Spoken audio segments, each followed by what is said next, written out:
Hello friends, welcome to my YouTube channel Samrat education. दोस्तों, आज के इस वीडियो में आप लोगों को बीएससी एग्रीकल्चर फोर्थ सेमेस्टर के एक विषय renewable energy and green technology का मोस्ट इम्पॉर्टेंट सेकेंड टॉपिक कराने वाला हूं, जिसका टाइटल है familiarisation with biomass utilisation for biofuel application.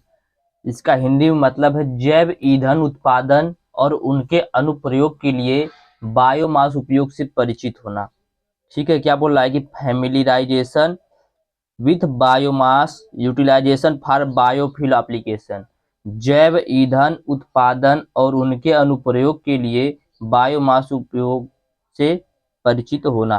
ठीक है, तो चलिए देखते हैं सबसे पहले क्या होता है बायोमास।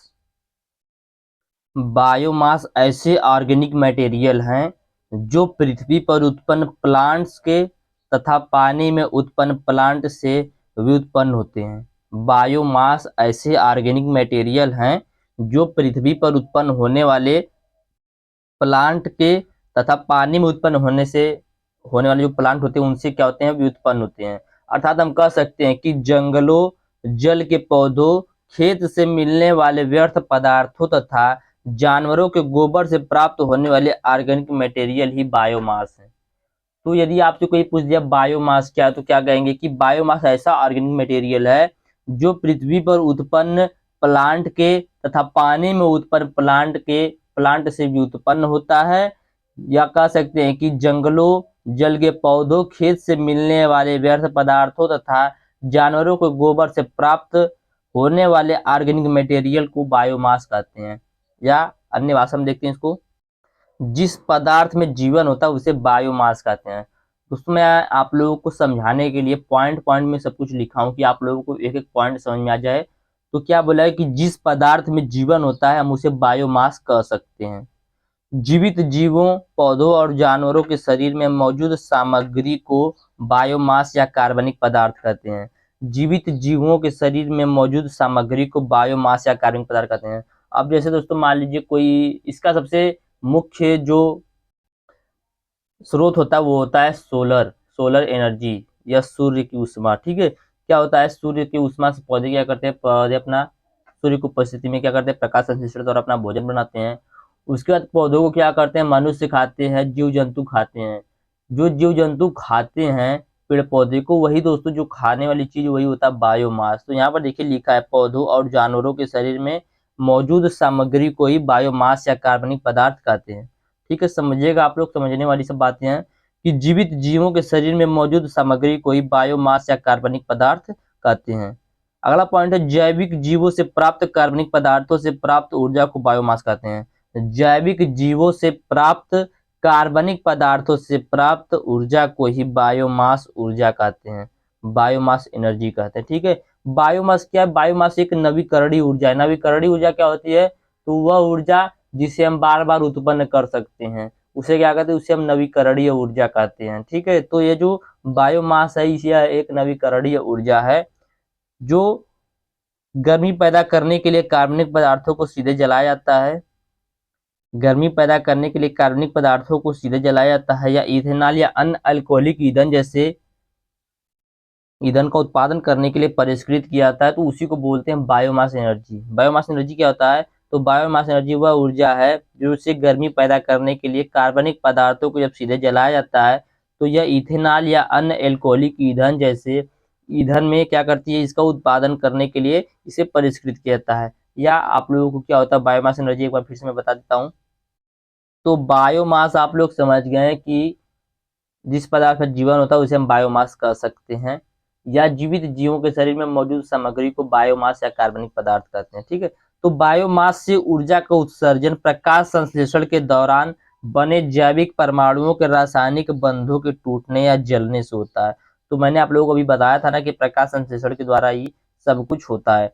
तो बायोमास से ऊर्जा का उत्सर्जन प्रकाश संश्लेषण के दौरान बने जैविक परमाणुओं के रासायनिक बंधों के टूटने या जलने से होता है। आगे चलते हैं, अब देखेंगे बायोमास की विशेषताएं। तो किसी भी बायोमास के तीन मुख्य घटक होते हैं। ठीक है, कोई भी बायोमास होता है उसके तीन मुख्य सॉरी उसके कुछ मुख्य घटक होते हैं। जैसे तो पहला हो गया इसमें lignin, hemicellulose, cellulose, mineral या खनिज कह सकते हैं, मिनरल पदार्थ और राख, ये सब क्या है, ये सब मुख्य घटक है बायोमास के। कौन कौन सा? लिग्निन, हेमीसेलुलोज, सेलुलोज, खनिज पदार्थ और राख। इसमें जो लकड़ी होता है दोस्तों, लकड़ी जो बना होता है, लकड़ी प्राकृतिक रूप से पेड़ और झाड़ुओं में उत्पादित एक लिंगोसेल्यूलोज पदार्थ है। लकड़ी क्या है? लकड़ी एक लिंगोसेल्यूलोज पदार्थ है जो 40 से 50% सेलुलोज, 20 से 30% हेमी सेलुलोज और 20 से 30% लिग्निन से बना होता है।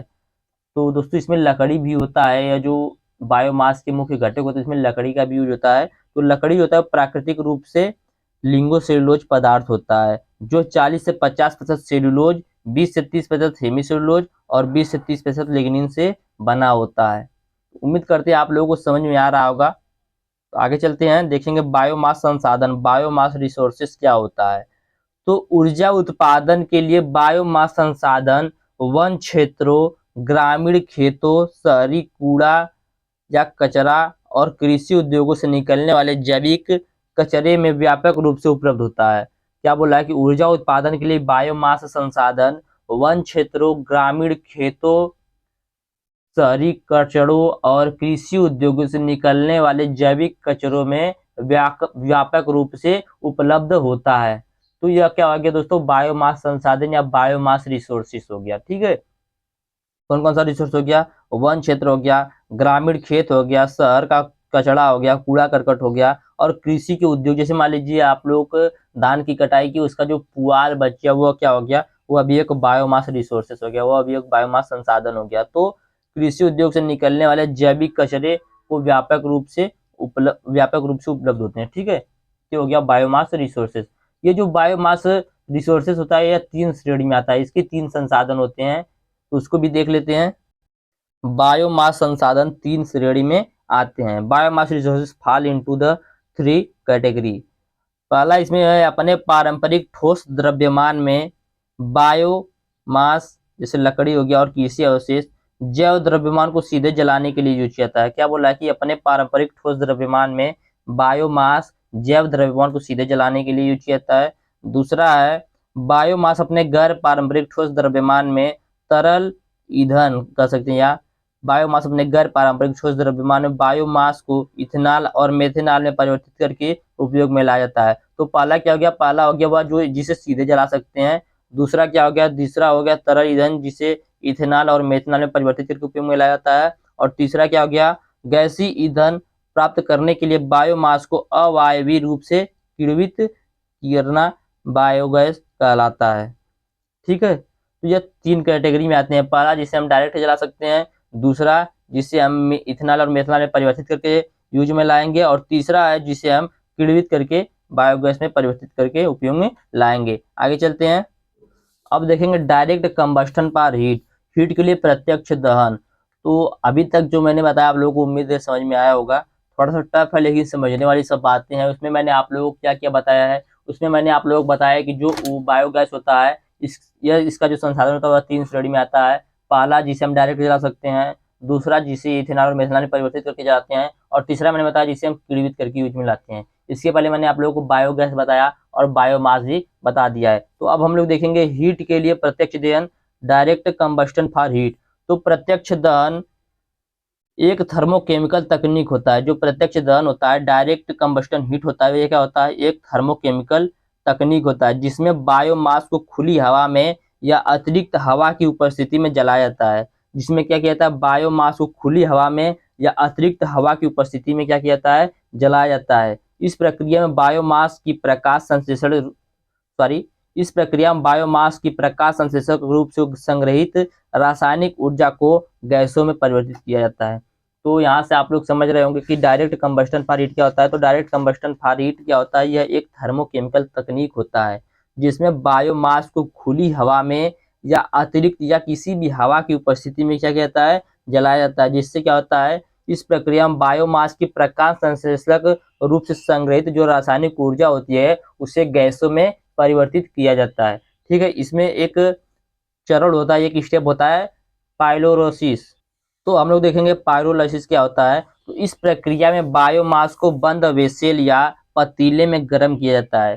तो पाइरोलाइसिस में क्या होता है? यह जो प्रक्रिया होती है, इस प्रक्रिया में बायोगैस को या बायोमास को बंद वेसल या पतीले में गर्म किया जाता है, जिसका तापमान 500 डिग्री सेल्सियस से 900 डिग्री सेल्सियस तक होता है। तो टेम्परेचर बहुत ज़्यादा होता है। अधिक टेम्परेचर पे क्या किया जाता है, बायोमास को बायोमास को वेसल या पतीले में गर्म किया जाता है। ठीक है, कितना डिग्री सेल्सियस पे, 500 से 900 डिग्री सेल्सियस तक। और इसमें ऑक्सीजन और हवा का इस्तेमाल नहीं किया जाता। इसमें ऑक्सीजन और हवा का इस्तेमाल नहीं किया जाता। इस प्रक्रिया को ठोस तरल या फिर गैसेस के रूप में पदार्थ मिलता है। इस प्रक्रिया को ठोस तरल या फिर गैस के रूप में पदार्थ मिलता है। इस प्रक्रिया में H2CO, CH4, N2, CO2 gases उत्पन्न होती हैं। तो ये हो गया पायरोलिसिस। पायरोलिसिस क्या होता है, पायरोलिसिस एक प्रक्रिया जिसमें बायोमास को बंद वेसल या पतीले में 500 से 900 डिग्री सेल्सियस तक पर गर्म किया जाता है और इसमें ऑक्सीजन और हवा का इस्तेमाल नहीं किया जाता। इस प्रक्रिया को ठोस तरल या फिर गैस के रूप में पदार्थ मिलता है। इस प्रक्रिया में H2CO, CH4, N2, CO2 gas उत्पन्न होती है। अब देखेंगे गैसिफिकेशन क्या होता है, गैसीकरण जिसे हिंदी में कहते हैं।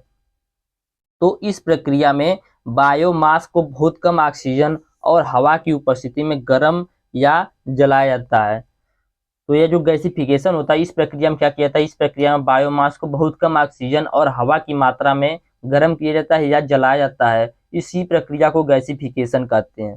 ठीक है, जब बायोमास को बहुत कम ऑक्सीजन और हवा की मात्रा में गर्म किया जाता है या जलाया जाता है तो उसी प्रक्रिया को गैसिफिकेशन कहते हैं। पायरोलाइसिस क्या होता है, पायरोलाइसिस एक ऐसी प्रक्रिया जिसमें बायोमास को बंद वेसल या पतीले में 500 से 900 डिग्री सेल्सियस पर गर्म किया जाता है। लेकिन देखिए जो पायरोलाइसिस होता है उसमें हवा और ऑक्सीजन का यूज नहीं किया जाता, बिल्कुल यूज नहीं किया जाता। लेकिन जो गैसिफिकेशन होता है इसमें बहुत कम ऑक्सीजन और हवा का यूज किया जाता है। इस प्रक्रिया में H2CO, CH4, N2 इस तरह की गैसें उत्पन्न होती है जिसका क्लोरोफिक वैल्यू जो होता है बहुत ही कम होता है। क्या होता है, क्लोरोफिक वैल्यू बहुत ही कम होता है गैसिफिकेशन में। ठीक है, आगे चलते हैं। Biogas production. तो बायोगैस प्रोडक्शन क्या होता है, तो बायोगैस को उत्पन्न करने के लिए, प्रोडक्शन मतलब क्या, हम लोग बायोगैस को उत्पन्न कैसे कर सकते हैं। ठीक है, तो मैं इसमें आपको स्टेप बाय स्टेप नहीं बताऊंगा, डायरेक्ट मैं बता दे रहा हूँ कैसे उत्पन्न करते हैं, क्योंकि वीडियो काफी लंबा हो जाएगा। इसके बाद में जब आप लोगों को इंपॉर्टेंट क्वेश्चन का वीडियो बनाऊंगा उसमें आप लोग मैं स्टेप बाय स्टेप बताऊंगा। ठीक है, तो बायोगैस प्रोडक्शन क्या होता है, तो बायोगैस को उत्पन्न करने के लिए मुख्य तौर पर फसल के बचे हुए हिस्से, गीला गोबर का मतलब दोस्तों गोबर को लेकर पानी में डालकर कुछ टाइम तक क्या करेंगे, हिलाएंगे तो उससे क्या होगा, गोबर गीला हो जाएगा। तो क्या बोला, बायोगैस को उत्पन्न करने के लिए मुख्य तौर पर फसल के बचे हिस्से, गीला गोबर, सब्जियों का बचा हुआ कचरा, शैवाल, पोल्ट्री का कचरा, इंसानों का मल मूत्र, जानवरों का कचरा जो कि आसानी से सड़ सके या अपघटक हो सके, उसका उपयोग किया जाता है। तो बायोगैस के प्रोडक्शन के लिए क्या क्या यूज किया जाता है, तो फसल के बचे हुए अवशेष, गीला गोबर, सब्जी का बचा हुआ कचरा, शैवाल, पोल्ट्री का कचरा, इंसानों का मल मूत्र, जानवरों का कचरा जो कि आसानी से क्या करे, सड़ सके या जिसका अपघटक हो सके, उसका उपयोग किया जाता है। बायोगैस में मुख्य रूप से मीथेन तथा कार्बन डाइऑक्साइड होता है। बायोगैस में मुख्य रूप से क्या क्या होता है, मीथेन और कार्बन डाइऑक्साइड होता है। यह स्वच्छ ऊर्जा का स्रोत होता है। बायोगैस को जलाने पर विपुल मात्रा में ऊर्जा का उत्पादन होता है। मैं आप लोगों को इसका 2 स्टेप बता देता हूँ, जिसमें पहले स्टेप में क्या कहता है, इनलेट जो टैंक होता है उसमें क्या कहता है, वेस्ट मटेरियल, जैसे दोस्तों मैं आप लोग बताया कि गीला गोबर, फसल के बचे हुए अवशेष, मल मूत्र आदि को क्या कहता है, वेस्ट मटेरियल को पानी में डालकर घोल बनाते हैं। इसके बाद क्या करते हैं, इनलेट के बाद डाइजेस्टर में इसको पहुंचाते हैं, जहां से इसमें केमिकल रिएक्शन होता है जिससे गोबर में अपघटन होने लगता है और इस प्रकार से अपघटन से जो प्राप्त गैस होती है उसी को बायोगैस कहते हैं। ठीक है, अब देखेंगे इसका यूटिलाइजेशन क्या है, इसका यूज कहाँ पर होता है। तो बायोगैस का उपयोग परिवहन में किया जाता है, जैसे ईंधन के रूप में किया जाता है गाड़ियों को चलाने के लिए। दूसरा, विद्युत ऊर्जा उत्पन्न करने के लिए भी बायोगैस का यूज किया जाता है। घर्षण वाले सतहों के बीच लुब्रिकेशन के लिए इसका यूज किया जाता है। जलाकर उसमें ऊर्जा उत्पन्न किया जाता है, जिससे क्या किया जाता है, भोजन पकाया जाता है। तो यहाँ पर इसका यूज किया जाता है, कहाँ कहाँ पर, परिवहन के लिए, विद्युत ऊर्जा उत्पन्न करके जैव ईंधन का उपयोग करने के लिए, घर्षण वाले सतहों के बीच लुब्रिकेशन के लिए, जलाकर उसमें ऊर्जा उत्पन्न करने के लिए और भोजन पकाने के लिए इसका यूज किया जाता है। तो उम्मीद करते हैं यह लेक्चर आप लोगों को बहुत ही अच्छे समझ में आ गया होगा और यदि नहीं समझ में आया तो आप लोग कमेंट करिएगा, मैं आप लोगों को फिर से बताऊंगा। और वीडियो अच्छा लगा तो वीडियो को लाइक कीजिएगा, चैनल को सब्सक्राइब कीजिएगा। और यदि आप लोगों को इसका पीडीएफ चाहिए तो डिस्क्रिप्शन में व्हाट्सएप ग्रुप का लिंक और व्हाट्सएप नंबर दिया गया है, मैसेज करके आप लोग इसका पीडीएफ भी ले सकते हैं। धन्यवाद। जय हिंद।